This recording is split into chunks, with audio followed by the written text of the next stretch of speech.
here. Don't worry. Don't. You were just telling a story about Perry Como. Oh, yeah, on the Kraft Music Hall. In those days, we did this show out of Brooklyn, out of the studios in Brooklyn, and you would have to do them in pieces. In other words, you didn't do it like some of the early shows we did. We would do it from start to finish, like the Chesterfield show. But then we'd get out there and we'd have to do break between songs because of the logistics of the camera movements and boom movements. So this one show, there were the two guest stars were Gina Lollobrigida and Molly Goldberg. The Goldbergs, Molly Berg.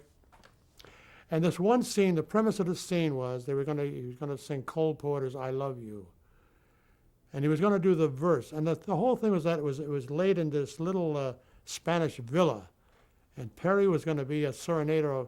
He was going to come to this courtyard and serenade what he thought would be Gina Lollobrigida up in the window. And the gag was going to be that as he got into the chorus and the window opened up, it would be Molly Berg he was serenading, not Gina Lollobrigida. But to start the scene, he was going to sing the verse of the song, and he had a guitar around his neck. He was going to be facing that audience. Now, because it was such a long shot, they could not get the boom in there without being seen, so the verse of the song had to be pre-recorded, because at the end of the verse, which was pre-recorded, then the camera and the dolly would move into proximity where they could actually get the boom in over his head to go live. So in other words, we were going to pre-record the verse, and he was going to go live on the chorus. So the director said, play something real crazy, a real flamenco, difficult type of introduction. So Perry can do a little shtick. We're on his back, but he'll make believe he's playing. You can't see what he's doing, but you can see his shoulders moving. And then, as you get through with this tremendous introduction, you play a chord for him to start, and he'll turn around and give the audience a little, am I great or what? And then start to sing the verse. Okay, so the director says, okay, let's go on the verse, let's go, quiet, take one. So I laid into this introduction. I never played anything better in my life. I had worked on it. I got through and I played the chord, waiting for him to turn around. He turned around and he says, don't you ever make a mistake? Now we got to do it all over again, right? And I never forgot that. Oh, I said. Anyway, I did it again. I don't know whether it was as good as I played it the first time, but then it went on from there. But I remember that. In fact, Perry remembered that too. Many years later, we talked about it. Yeah. That's great.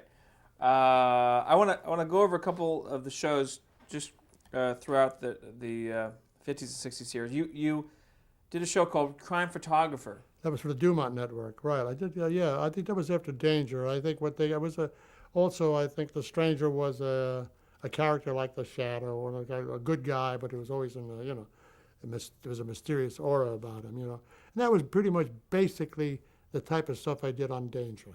What did you do on Crime Photographer? That was also another. Was that Darren McGavin that did that? Yes. Okay, yeah. And that was 1951, 1952. So it was the same time as Danger. Yeah. Well, there again, it was almost like but except that with Casey, he was Casey every week, so it was the same. But there was a thing. He was a good guy and always wound up, taking pictures of the bad guy or something. I forget how the show was, but for me, they were like kind of clones of Danger, where I kind of honed my skills on that, so it was kind of an easy thing to get through on those shows. Did you compose and play? Yeah. And pretty much what I did on Danger, yeah. Also, going back to the Dumont days, I also did for when I was at Dumont, I did a documentary there for Arthur Barron, that won a documentary award. I forget what year it was, 1960 or 1964. Yeah. Called My Childhood. Yeah, it was about the two childhoods: the childhood of Hubert Humphrey, the vice president, and James Baldwin, the author. And I scored that. It was won the documentary for best documentary of the year. That was also while I was working at Dumont. And also as a Dumont, I did a show called Melody Street, which was a lip sync show of which I was the MC. In other words, I sat there with my guitar and a cigarette dangling out of my mouth, you know, and they'd come up close and I would play this theme, which was, I think, called Street of Dreams. And I would talk about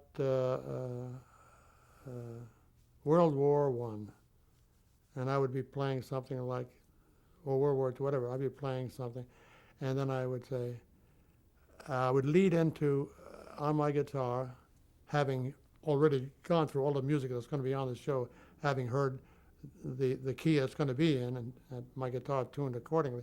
So I would lead into the introduction of the recording, which was going to be playing, like, say, for example, "Don't Sit Under the Apple Tree" with anyone else but me. And then as I introduced the song and went into it, then it would go to another set, and then they would enact "Don't Sit Under an Apple Tree." It would be a little vignette of a guy and a soldier going off to war, and they would make a vignette out of it, but they would mouth the words to the song, which might have been sung by Johnny Desmond or Perry Como or somebody, you know. And the show was all like that. It was like maybe 4 or 5, it was a half-hour show, I believe, 4 or 5 selections that were lip-synced to, you know. And that was called Melody Street. Melody Street, Right. yeah. That was in 1954, just for Right, the record. right. I don't want to finish here without talking about your association with Enoch Light. Yes, well, Enoch Light was responsible for, like I said earlier, my very first recordings were I did a couple of sides for a company called Majestic Records, and then I recorded my album for MGM Records, the Danger album. And Johnny Desmond was an MGM star at that time, and I did a lot of recordings with him at that time. But the very first person to give me, Enoch Light had a company called Grand Award Record Company, and I used to do a lot of work for him as a sideman, as a guitarist in different groups. Then he formed a company after Grand Award. He formed a company called Command Records, and he had He had Pearl Bailey, he had Bobby Hackett, he had quite a few people. He had some Broadway shows. I think he had Minnie's Boys, the show about the Marx Brothers. I think that was his cast's album. And I also think he had William Steinberg of the Philadelphia Orchestra, or Pittsburgh. And he also gave me the opportunity to do an album, Tony Mottola and his orchestra, to afford me. He did this also for a lot of the musicians that I worked with in the studios. He did it for Dick Hyman, for Doc Severinsen, for Phil Bodner, Irby Green, all the musicians that gave them a chance to do their own albums, you know. And because of that, I built up a kind of a reputation on the easy listening stations, because in those days, there were a lot of DJs playing this kind of music, you know, much before the Beatles came into the picture and changed the whole music world around, you know. So for Enoch, then he sold that company to ABC Paramount and formed another company called Project 3 Records, and I went with him with that company. And I served also as an A&R man with him, head of artist and repertoire. I did some producing for him and everything. But he was basically responsible for me if I have any reputation in the recording field, that he's the man responsible for it. And then over your entire career, how many of your own albums have you recorded? Oh, I would say in excess of 50, yeah, from starting way back from the Danger album right through Enoch's albums with Grand Award, with Command, and and the very last album I did was in 1986, where I did an album for Project 3 called All the Way, which was a tribute album to Frank Sinatra, which is who I was working with at the time. Would you say that Enoch Light was really a leader in stereo recording? Oh, absolutely. Absolutely. He made the first, to me, he was Mr. Stereo. I don't know how many people remember, but when stereo first came out, it was he who came out with the what they call a ping pong effect of something coming out of this speaker, then this speaker, and playing with one another. He did an album called Persuasive Percussion, with a lot of percussive sounds along with melodic things. Right? and that was sold well over 1 million copies, and really was the first stereo record made that came out and was copied ad infinitum by every major company after that, you know. But he really, to me, he was Mr. Stereo. He really utilized that to perfection, that medium, you know. Because it was a toy when it first came out. It was all, you know, wow, look at it coming out of this speaker. Now it's coming from that speaker going to this one, and it's coming out of the center, you know.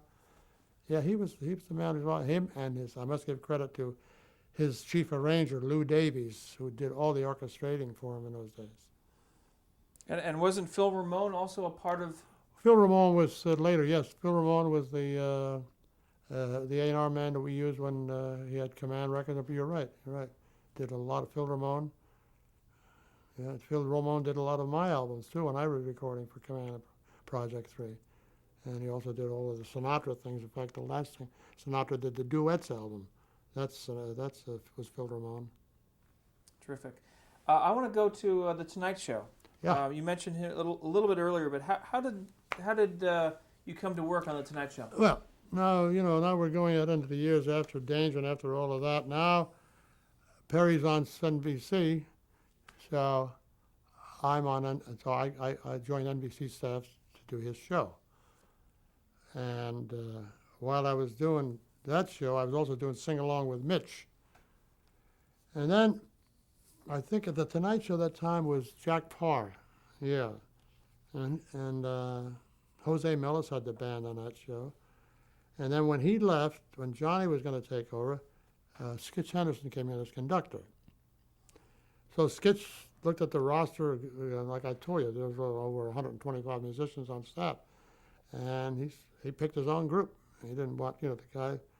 He picked. He might have picked a couple that were. Well, he had this choice of all the staff members, so he picked Doc Severinsen on trumpet, Clark Terry on trumpet. He picked Tommy Newsom on saxophone, Walt Levinsky. He picked Ed Shaughnessy on drums, Bob Haggart on bass, and picked me on guitar, and also picked Bucky Pizzarelli on guitar, so we could alternate, to give everybody a chance to do it. And Gene Burton Sr. There were 3 guitar players on staff at the time. So I would wind up doing it 3 nights a week, and we used to play games with one another because, in other words, the Tonight Show was an afternoon thing. We afternoon rehearsal and afternoon taping. We were out of there like by 6:30 or 7 o'clock. And this was in New York at the time. Yeah. Oh yeah, from New York. Yeah. Right. And the first Tonight Show was started at 11 o'clock. I mean 11:15. There was, in those days, you want to believe the news at 11 o'clock was 15 minutes, 11 to 11:15. 11 to 11:30, the Tonight Show started, but without Johnny Desmond, local, with Skitch and the band. Skitch would, Johnny Desmond, you said? No. It started with Johnny Carson.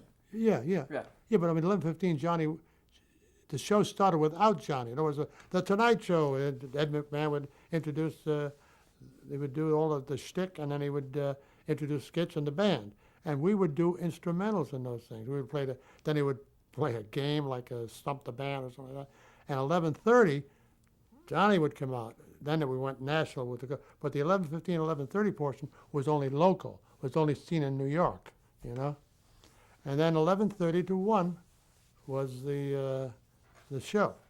We used to do it live in those days.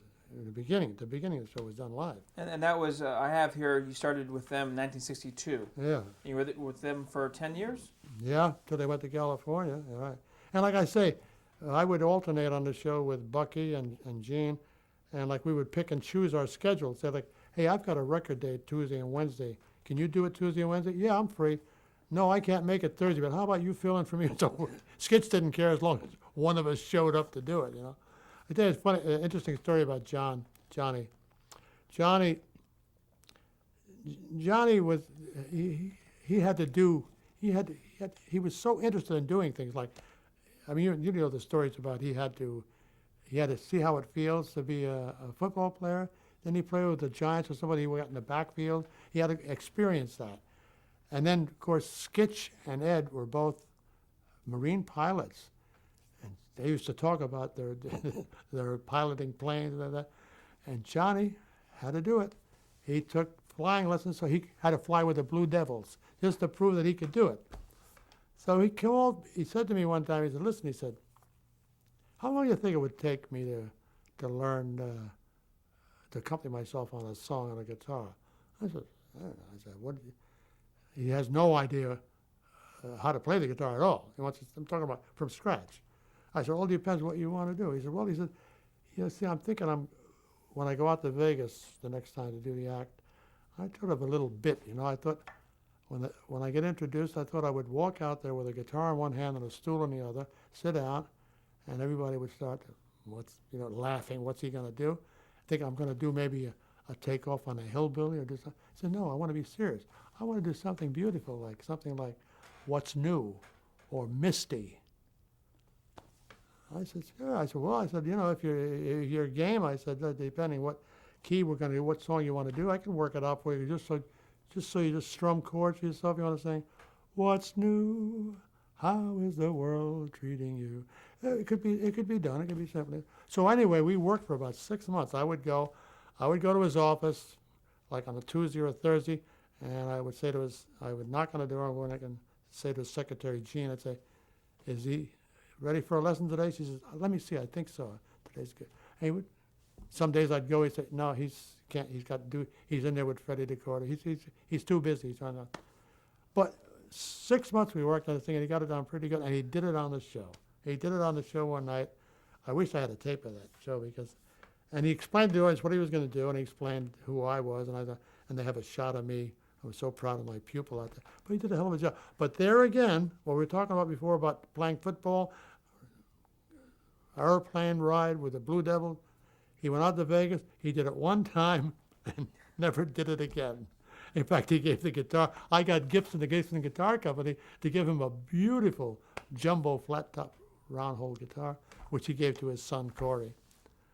But that's Johnny, He's just like when there's a challenge there, he's ready for it, How we know what he was like on the show, but besides embracing a new idea, how did he like to work? How would you describe him off camera? Wouldn't know Johnny that intimately off camera, I remember one time I came off the elevator 4 o'clock in the afternoon for a rehearsal, and I saw down the end of the hall, I saw Freddie DeCorder talking to somebody.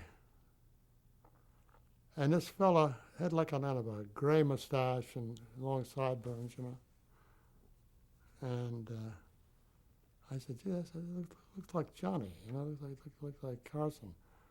So I walk into I was going to Studio 668 or whatever, the studio we were going in. And as I passed by, Freddie DeCorder waved to me, and I said, hi, Freddie. I said, is that Johnny? And Johnny said, I told you it wouldn't work.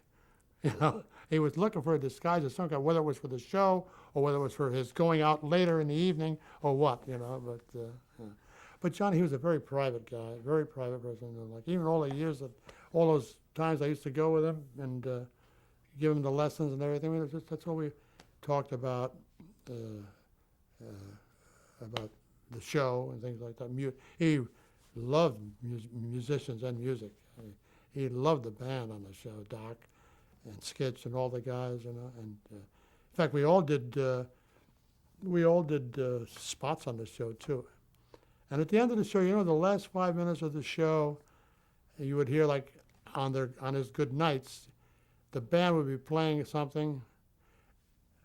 And Doc was great that way too. He'd say because in those days, if I had written like an original song for one of my albums, or Tommy Newsom had written an original song, or Walt Levinsky or somebody, Doc would program that at the last 5 minutes, so we would get an ASCAP plug. Because, coast to coast show like that, your music is performed on the show, you get like what they call a national plug, which is quite beneficial for you in your ASCAP rating, It was a lot of fun. I really enjoyed that show. Used to look forward to doing it, really. I want to just establish. Afterwards, you in the '80s, you returned with Frank Sinatra and toured with him. Right. Um, was that for television or was that live performance only? Oh, no, that was a tour. Just a tour. Well, we did. In 1980, I was practically retired. I was in Florida. I wasn't living there, but I was used to spend 3 months of the year down there. And I got a call from his contractor. Said that, hey, I got a call from an old friend of yours who wants to see you for a couple of weeks, do a couple of dates with him. I said, who's that? He said, Frank. I said, what's he? Well, he said he wants you to do a week at Carnegie Hall and a week in Atlantic City. I said, gee, I don't know, Joe. I said, I don't even have a guitar here with me. I said, I haven't played in 3 months. The guitar's back home in Jersey. And I said, I don't know. He said, oh, come on. He says, you know that book backward. You know, Frank, he said, he'd love to see you. He said, not until September. You got plenty of time. You'll bring Mitzi with you. You'll have a great, all the guys. It's a New York band. They're all, all your buddies. So I finally said, okay. And I did it. And I did those 2 weeks. And when I went to the first rehearsal, Frank said, I want to do something like we used to do at the old CBS days, just you and I. And then I want you to do a little solo spot. And that became a part of the show. He would introduce me, I would do a little solo spot, and then he would retain me out there. He'd pull up a stool, and we'd do something together, And after those 2 weeks, one of the lawyers called me and said, Frank wants you to join the group. He carried at that time, his rhythm section with him. He carried his pianist conductor, at that time was Vinnie Falcone, a bass player, a drummer, a lead trumpet, and a guitarist.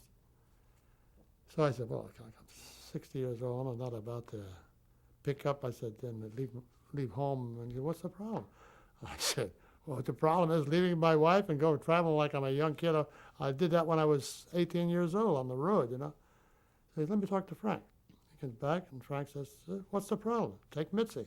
No problem. He knew Mitzi, too, from those days on WAAT, So. And he picked up her tab, too, along with mine, all on all the trips, and we traveled all over the world. In fact, my very first trip with him, after that thing was from New York to South Africa, first stop. We did a week out there in Sun City. From South Africa, flew over to Rio de Janeiro. From there, flew up to Brazil, and from there to New York. That was my baptism of fire. And it was like that. I'll tell you, it was glorious. And then we did a lot of TV shows. We did The Man and His Music with the Count Basie Band. We did televised show, the Dominican Republic concert, many at Carnegie Hall. And that's what I was doing. Finally, in 6 years, by then now, I really was dragging myself. I couldn't do it anymore, really, so physically. So thanked him for the most magic carpet ride anybody could have, And of course, traveling with him, he was such a consummate performer and original, the likes of which we'll never see again, really. Now, you told me earlier off camera that you haven't played the guitar since That's right. Since 88.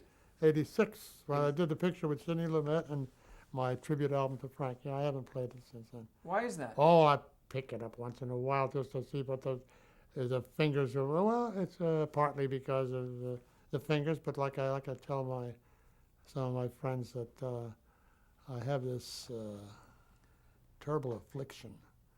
I have a 7-second delay between my brain and my fingers.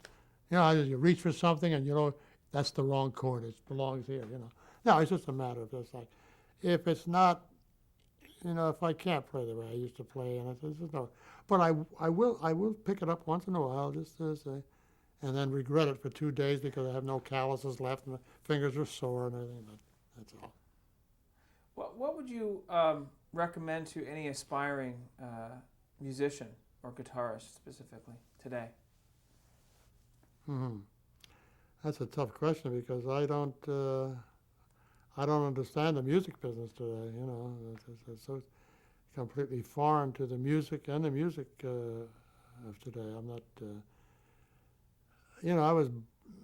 I was born and raised in the tradition, I think the greatest era of popular music. Now, I know there'll be a lot of people who disagree with me, starting with maybe with some of my kids or grandkids, you know.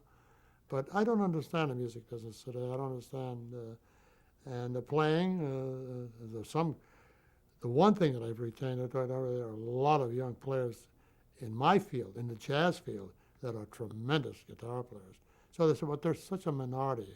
There's such a small group of them, and they don't achieve the recognition that somebody has been playing guitar maybe for 6 months and knows 4 chords and has written a hit song and has a platinum record in 2 months. You know, I don't understand that.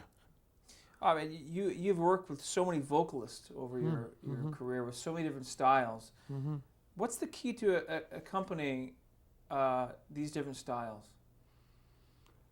What's the key to being able to adapt to different styles of vocalists?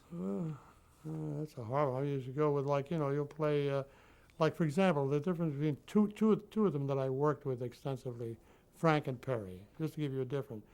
Frank, to play with Frank is, he is very appreciative of anything harmonically, anything that's, he gets a feeling from it, you know. Perry, if Perry doesn't hear things the way he's used to hearing them straight ahead, he's not as what can I say? He's doesn't have that feeling for harmonic changes on the instrument as Frank would be, you know. He's more or less traditional, like I say. But you just, like, you know, you certainly can't play the same way you would for Burl Ives doing folk music as you would for Frank Sinatra or Perry Como or Johnny Desmond.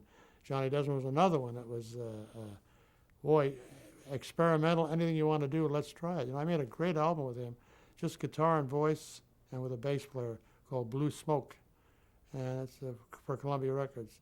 And he just let me have carte blanche on background what I wanted to do, and it's like, I'm very pleased with that album. It turned out very well. That was also a long time ago. You know, one of the things I didn't mention before, and I was working, talking about my NBC television days with Perry, I also did the Sid Caesar Hour on Saturday nights. And I'll tell you, that was the one show that I used to look forward to go to rehearsals, you know. Bernie Green was a conductor, arranger. Had a great group of musicians from the NBC staff, but just to see Sid, Howie Morris, Carl Reiner, Mel Brooks, and writers Neil Simon, Woody Allen. I tell you, it was such a, and, oh God, help me. The girl. Imogen Coca? Yeah, Imogen Coca, and then later, the other girl. See, I told you things were changing. Oh, yeah. But great fun. Oh, Caesar's Hour was the name of it. absolutely. Saturday nights, absolutely great. Yeah. I did one thing. I remember one thing he did. He did a takeoff on a rock and roll guitar player, you know, with a zoot suit and everything like that. And I had to do a thing for him on that show. But he's an absolute comic genius. That show was, I think, like I said, sometimes that and the Tonight Show I used to look forward. It was like doing a Como show. Like, I would walk in with some apprehension, say, now what's in store for me? I look at the book and say, what were we doing? Because they could be, you know, like that night I talked to you about doing that pre-recording with Perry, where he said, don't you ever make a mistake, you know. But in general, I've had a beautiful career, and I've seen a lot of changes, and I'm wondering, years from now, as you see the progression of the way things are going, and I don't understand anything. Like I tell my wife, it's a .com world, and we're not living in it. We're still paper and pencil people. Well, terrific. Thank you so much for sitting down with us. My pleasure. Thank you. Thanks. Thank you.